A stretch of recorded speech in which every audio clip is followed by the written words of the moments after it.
అందరికీ అందరూ బాగున్నారా? అందరూ బాగుండాలి, అందులో మేము ఉండాలని అమ్మవారిని అయితే మనస్ఫూర్తిగా కోరుకుంటున్నాను.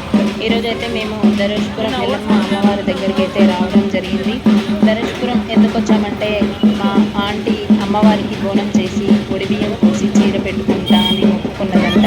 అందుకోసమైతే ఈరోజు మేము ధనుష్పురం అయితే రావడం జరిగింది. వచ్చి రాగానే అమ్మవారికి అయితే బోనం ఉండడం కోసం పొయ్యి వెలిగించి పొయ్యి మీద బోనం పెట్టి బోనం వండాము. బోనం వండి చల్లారిన తర్వాత బోనాన్ని అయితే పసుపు కుంకుమలతో చక్కగా పుదించుకొని పక్కన పెట్టిన తర్వాత అమ్మవారికి బియ్యం పోయడం కోసం ఒక 5 ముత్తైదులను కలిసి పసుపు కుంకుమలు ధరించాము. 5గురం ఒకేసారి బియ్యంలో చేతులు పెట్టి అమ్మవారికి పసుపు నూనె వేసి బియ్యాన్ని అయితే కలపడం స్టార్ట్ చేశాము. ఆంటీ ఇప్పుడు రెండవసారి అమ్మవారికి బోనం చేసి బియ్యం పోయడం. ఫస్ట్ సారి వాళ్ళ చుట్టాలందరినీ పిలుచుకొని చాలా గ్రాండ్గా ప్యాటర్న్ పూసుకొని చాలా గ్రాండ్గా చేసింది.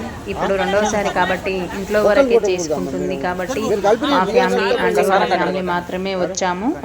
ఇక్కడ అమ్మవారిని మొక్కుకుంటే కోరిన కోరికలు నెరవేర్తాయని భక్తుల నమ్మకం కాబట్టి చాలా మంది అయితే ఇక్కడికి రావడం, బోనాలు చేసుకోవడం, యాటలు పూసుకొని దావతులు చేసుకోవడం అయితే జరుగుతుంటుంది.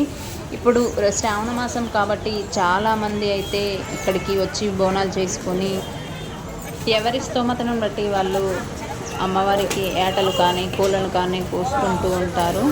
అమ్మవారికి బియ్యం పోయాలనుకునే వాళ్ళు ఈ విధంగా 5గురు ముత్తైదులతోటి బియ్యం బాగా కలుపుకొని ఆ తర్వాత మనం తెచ్చుకున్న 5 తమలపాకులు, 5 కుడకలు, 5 ఒక్కలు, 5 పోకలు, 5 పసుపు కొమ్ములు అన్నింటినీ బియ్యంలో పెట్టుకున్న తర్వాత అమ్మవారికి తెచ్చిన చీర, పువ్వులు, గాజులు, పూలదండ, నిమ్మకాయలు ప్రతి ఒక్కటి అమ్మవారి కోసం తెచ్చినవన్నీ కూడా బియ్యంలో పెట్టుకోవాలి. ఆ తర్వాత అన్నీ రెడీ చేసుకొని ముందుగా మనం రెడీ చేసి పెట్టిన బోనం, కలిపి పెట్టుకున్న బియ్యం, తెచ్చుకున్న కోడి అన్ని మూడింటిని ఒక దగ్గర పెట్టుకొని అమ్మవారికి అయితే అగరబత్తులు వెలిగించి ధూపం అయితే వేస్తుంది ఆంటీ.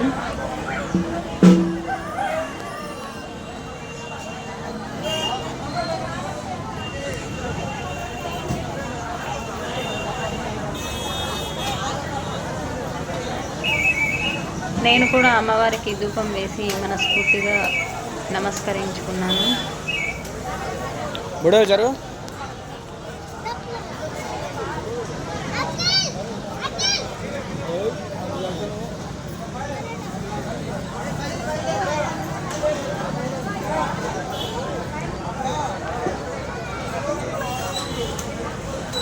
అంకుల్ అమ్మవారిని మనస్ఫూర్తిగా నమస్కారం చేసుకొని కొబ్బరికాయ అయితే కొట్టాడు.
కొబ్బరికాయ కొట్టుకున్న తర్వాత అమ్మవారికి అయితే బోనం ఎత్తుకెళ్తున్నాము.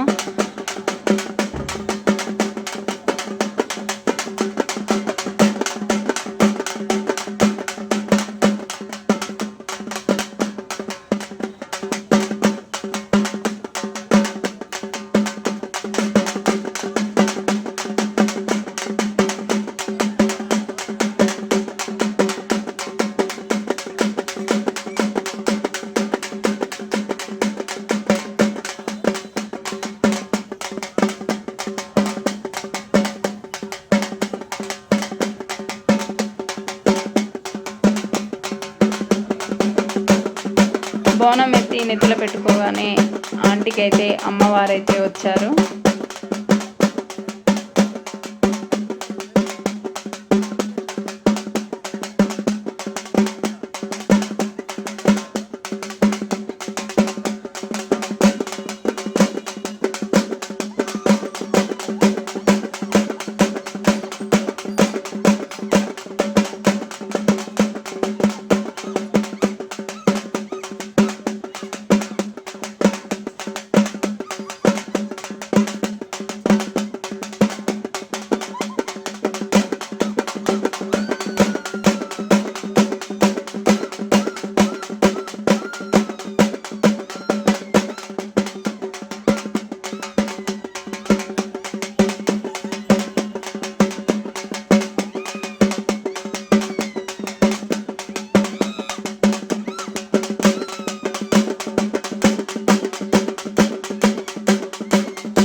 ఫోటోలు కూడా